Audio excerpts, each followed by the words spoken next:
अगर आपने हमारे यूट्यूब चैनल को अब तक सब्सक्राइब नहीं किया है तो आपको यहाँ सब्सक्राइब बटन दिख रहा है, इस पर आप क्लिक कीजिए और हमें सब्सक्राइब कर दीजिए और साथ ही साथ इसके सामने एक नोटिफिकेशन। नमस्कार, मैं सूरज कुमार सिंह। आज हम लोग देखेंगे क्लास 12th का मैट्रिक्स। इसमें हम लोग सबसे पहले मैट्रिक्स के बारे में कुछ जानकारी हासिल कर लेते हैं कि मैट्रिक्स में किस प्रकार से हम लोग सवाल को सॉल्यूशन करेंगे। तो सबसे पहले हम लोग इस आव्यूह के बारे में अच्छी तरह से जान लेते हैं। ये आव्यूह होता क्या है। आव्यूह जो है ये एक आयताकार क्रम विन्यास होता है जिसके अंदर हम लोग तत्वों को यानी एलिमेंट्स को उसके अंदर रिप्रेजेंट करते हैं, अर्थात दिखाते हैं उसके अवयव को उसके अंदर। तो हम लोग इसका परिभाषा लिख देते हैं। तो इसका परिभाषा है matrix is a rectangular array in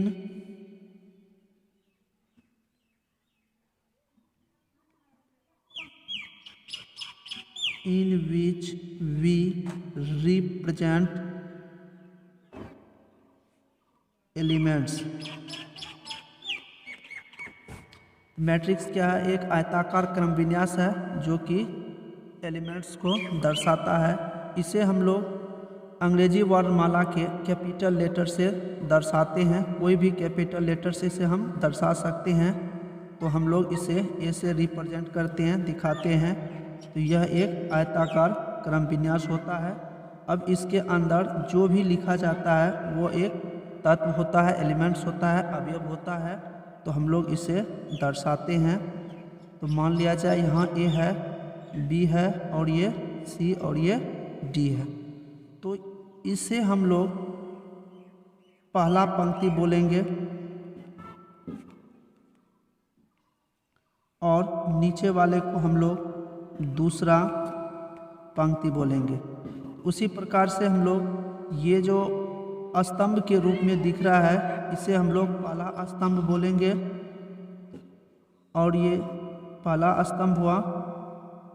इसी प्रकार से इसे हम लोग दूसरा स्तंभ बोल सकते हैं, दूसरा स्तंभ। इसे हम लोग अंग्रेजी में बोलेंगे फर्स्ट रो और इसे सेकंड रो बोलेंगे।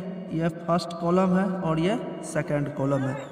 तो इस प्रकार से हम लोग मैट्रिक्स के बारे में कुछ जानकारी ले लिए कि ये जो क्षैतिज रेखा है, क्षैतिज रेखा के रूप में हम लोग पंक्ति को दर्शाते हैं और ऊर्ध्वाधर रेखा के रूप में जो भी एलिमेंट्स रहता है उसे हम लोग स्तंभ के रूप में दर्शाते हैं। तो हम लोग एक नए मैट्रिक्स का निर्माण किस प्रकार से कर सकते हैं उसके बारे में हम लोग कुछ जानकारी ले लेते हैं। मैट्रिक्स को हम लोग इस प्रकार से दर्शाते हैं। A11, A12, A13 इस प्रकार से हम लोग आगे इसको बढ़ा सकते हैं। कहाँ तक इसको बढ़ा सकते हैं? तो n तक हम लोग इसको बढ़ा सकते हैं। फिर आगे हम लोग A21, A22, A23 इस प्रकार से A2n तक दर्शा सकते हैं। और इसी प्रकार से हम लोग इसे A3n1, A32, A33 इसी प्रकार से हम लोग इसे लास्ट में हम लोग इसे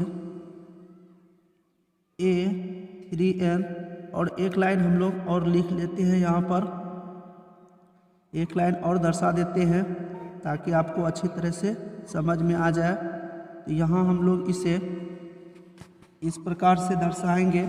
मान लेते हैं यहाँ पर m है और ये 1 है, तो AM2, AM3 इस प्रकार से लास्ट में इसे हम MN लिख सकते हैं।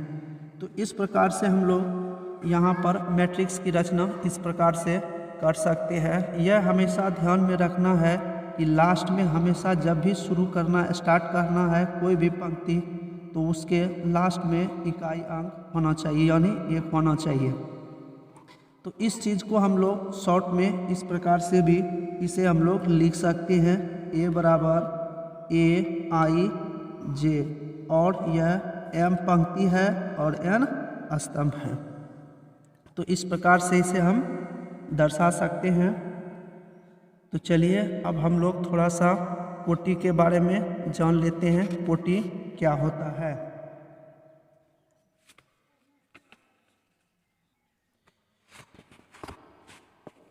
इस आव्यूह का कोई भी हम लोग एलिमेंट्स उठा लेते हैं, जैसे मान लिया जाए पहला A1 2 लिखा हुआ है, तो इसमें पहला जो ये 1 दिया हुआ है इसको हम लोग पंक्ति बोलेंगे, पंक्ति का अवयव, और इसे दूसरे को हम लोग स्तंभ बोलेंगे। तो इस प्रकार से जितने सारे एलिमेंट्स दिए गए हैं ऊपर में, सब में जो भी कोई भी संख्या या नंबर दिया हुआ है वह पहला लेटर पंक्ति होता है जिसे हम लोग I से रिप्रेजेंट करते हैं, और दूसरा जो होता है स्तंभ का होता है जिसे हम लोग J से दर्शाते हैं। तो इस प्रकार से हम लोग कोई भी आव्यूह का कोटि किस प्रकार से लिख सकते हैं, तो कोटि इसे हम लोग इंग्लिश में ऑर्डर बोलते हैं। ऑर्डर को हम लोग इस प्रकार से लिख सकते हैं, देख लेते हैं। ऊपर वाले में हम लोग पंक्ति की संख्या 1 2 3 4, इस प्रकार से 4 पंक्ति है, तो पंक्ति को हम लोग लिख देंगे पंक्ति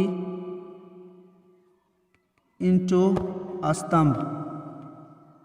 पंक्ति की संख्या 4 है और इंटू स्तंभ, स्तंभ की संख्या 1 2 3 4, इस प्रकार से हम लोग स्तंभ की संख्या भी कितनी है, तो 4 है। तो यह इसे हम लोग बोल सकते हैं आव्यूह की कोटि में। ऑर्डर हम लोग किस प्रकार से लिखेंगे, तो M इंटू N, पंक्ति को हम लोग M लिखेंगे और स्तंभ को N लिखेंगे। यही आव्यूह की कोटि होती है। इस प्रकार से हम लोग आव्यूह की कोटि को ज्ञात कर सकते हैं। यदि हमें इसमें पूछे कुल कितने अवयव होंगे, तो कुल अवयवों की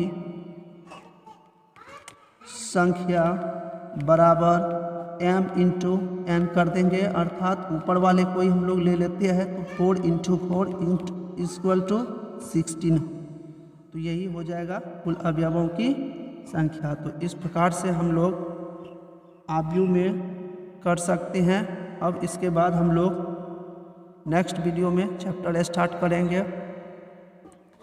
धन्यवाद। नमस्कार, मैं सूरज कुमार सिंह। आज हम लोग देखेंगे मैट्रिक्स का प्रश्नावली 3.1 का सवाल नंबर 1। सवाल ये है, आव्यूह A बराबर, ये मैट्रिक्स है जिसके अंदर ये सारे एलिमेंट्स दिए गए हैं, जिसमें हमें ज्ञात करना है आव्यूह की कोटि, दूसरे नंबर में अवयवों की संख्या, और तीसरे नंबर में हमें इन सारे एलिमेंट्स का मान ज्ञात करना है। तो सबसे पहले हम लोग इस सवाल में क्या करेंगे कि ऊपर जो ये मैट्रिक्स दिया गया है, सबसे पहले हम लोग इससे यह जानकारी ले लेंगे ये आव्यूह का इसमें कोटि क्या है। तो इस कोटि में हम लोग देख लेंगे कि इसमें कि पंक्ति कितने हैं और स्तंभ कितने हैं। तो पंक्ति हम लोग क्षैतिज रेखा को पंक्ति बोलेंगे। तो इस प्रकार से हम लोग गिन लेते हैं, तो 1, ये दूसरा और ये तीसरा, पंक्ति की 3 है, पंक्ति इस मैट्रिक्स में 3 है, और स्तंभ गिन लेते हैं 1 2 3 और 4, इस प्रकार से स्तंभ की संख्या 4 है। तो हम लोग आव्यूह की कोटि को इस प्रकार से दर्शाएंगे, आव्यूह की कोटि। हम लोग पहले जानकारी ले चुके हैं आव्यूह की कोटि क्या होता है। तो M इंटू N होता है, तो M पंक्ति होता है और स्तंभ को हम लोग N बोलते हैं। तो पंक्ति 3 है और स्तंभ 4 है। तो इस प्रकार से हम लोग इसे 3 इंटू 4 लिख सकते हैं। और सेकेंड नंबर में अवयवों की संख्या है, तो अवयवों की संख्या हम लोग इस प्रकार से ज्ञात कर सकते हैं। ये सवाल नंबर 1 हो गया। सवाल नंबर 2 के लिए अवयवों की संख्या बराबर m इंटू n होता है, तो 3 इंटू 4 इक्वल टू 12 हो जाएगा। ये आंसर हो जाएगा। और सवाल नंबर 3 के लिए हम लोग सबसे पहले एक मैट्रिक्स का निर्माण कर लेते हैं, और वो 3 इंटू 4 का होना चाहिए 40 में। तो a बराबर हम लोग ज्ञात कर लेते हैं a 1 1, a 1 2, a 1 3, a 1 4। आगे हम लोग अब कर लेते हैं a 2 1, a 2 2, a 2 3, a 2 4, a 3 1, a 3 2, a 3 3 और a 3 4। तो इस प्रकार से ये 3 इंटू 4 का एक आव्यूह की रचना कर लिए हैं। अब इस प्रकार से हम लोग इसकी तुलना करके ऊपर जो दिया गया है इसके हम लोग ज्ञात करेंगे।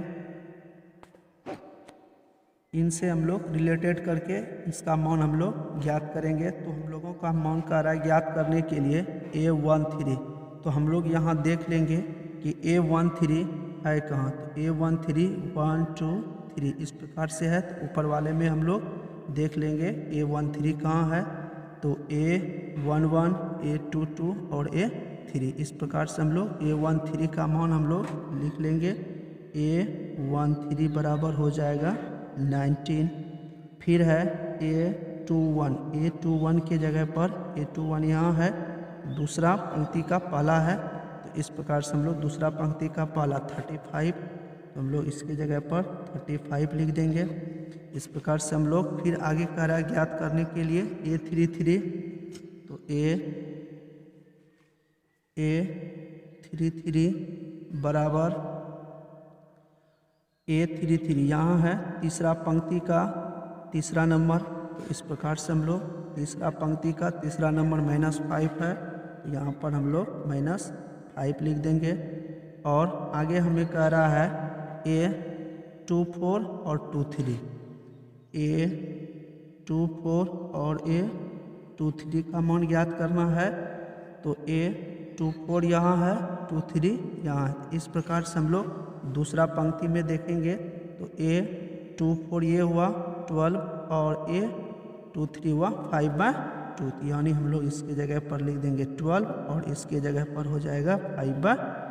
तो इस प्रकार से हम लोग इसका मान ज्ञात कर सकते हैं। तो आगे हम लोग दूसरा सवाल देखेंगे नेक्स्ट वीडियो में।